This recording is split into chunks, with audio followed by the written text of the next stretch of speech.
How many vampires are living in your community? Welcome to my channel. I focus on tabletop role-playing games, video games, and science fiction. So how many vampires could actually be living in your community? So by the numbers, this is USA Today. This is an older one, article, but it gives some interesting things. On average, 90,000 people are missing in the United States at any given time. So we're going to go through some interesting little calculations. So it says about 90,000 people. If we click over to a slightly different article, this one is published in February 25th of 2017. So it says that every 40 seconds a child goes missing in the United States, which is terrible. And when we come up with this, it says that every year more than 800,000 children are missing in the United States.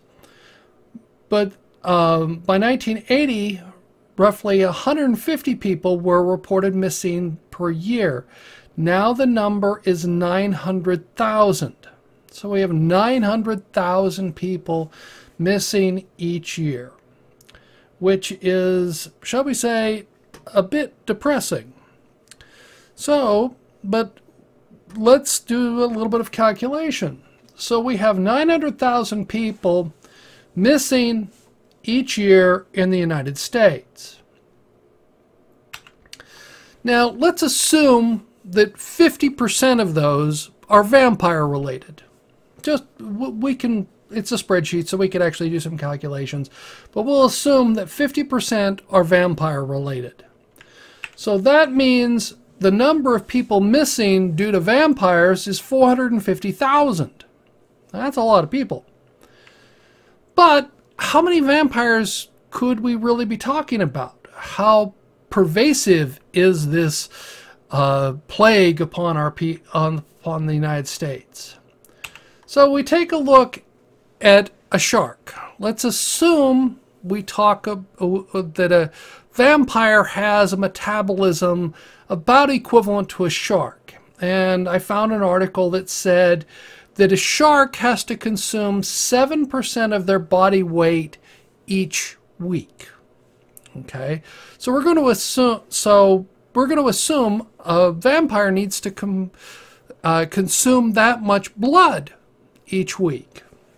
So we just do something else. The interesting figure is that 7% of your body is blood by weight. So this comes to an interesting conclusion, that a vampire has to eat a person once a week because they need they need their body weight in blood, or that they need their the weight of blood from one body per week. So they need to feed once per week because they need 7% of the body weight is blood, and they need to consume their body weight, 7% of their body weight per week. Now we know there are 52 weeks in the year. So this means the total number of vampires in the United States can only be 8,654, let's say, because that's all the vampires that could be supported by the number that are missing. Now that's still a lot of vampires. That's 8,653. But we know our population is 113,900,000. That's a number I found one place. I don't know how accurate that is, but we'll assume that that's relatively accurate. Now, that means that 1 out of every 36,273 people is a vampire, or that's the number of people that are available per vampire to consume. So let's see, is it even reasonable for them to consume that? Now we know that there's 8 hours, let's assume there's 8 hours of darkness on average. We know that it varies based upon your latitude, and it also depends upon the time of the year. But if we assume 8 hours of darkness, and we know that at least according to Dungeons and Dragons, that they can travel 31 miles per hour when flying. So how much area could they actually cover?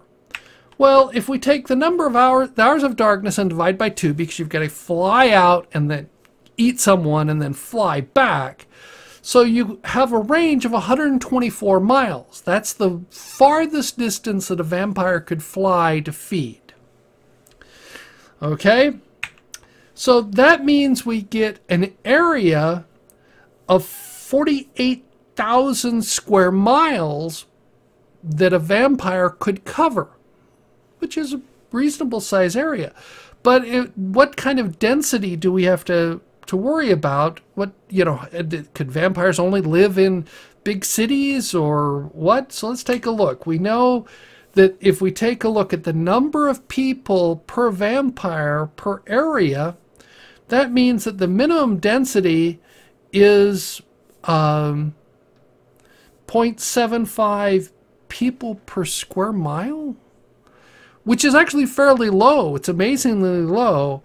So the number of vampires we only have to worry about is less than 9,000, but they could live just about anywhere because they can fly so far and cover such a wide range. So that gives you an idea that we have to worry about 8,654 vampires in the United States. And they could live just about anywhere because they have a large range.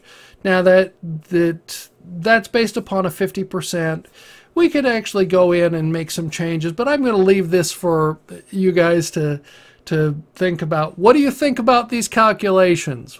Do you think I'm off? Do you think vampires need to eat more than a shark, or consume more blood as a percentage of body weight than a shark would? So what's your opinion about this? I'd love to hear in your comments. Thank you. I look forward to learning what you think about this video. Let me know in the comments below. I appreciate all your comments. If you like the video, give it a thumbs up. If you don't like the video, give me a thumbs down. I appreciate both forms of feedback. If you're new here and would like to subscribe, you can click on the icon on the left. If you're interested, there's more content on the right.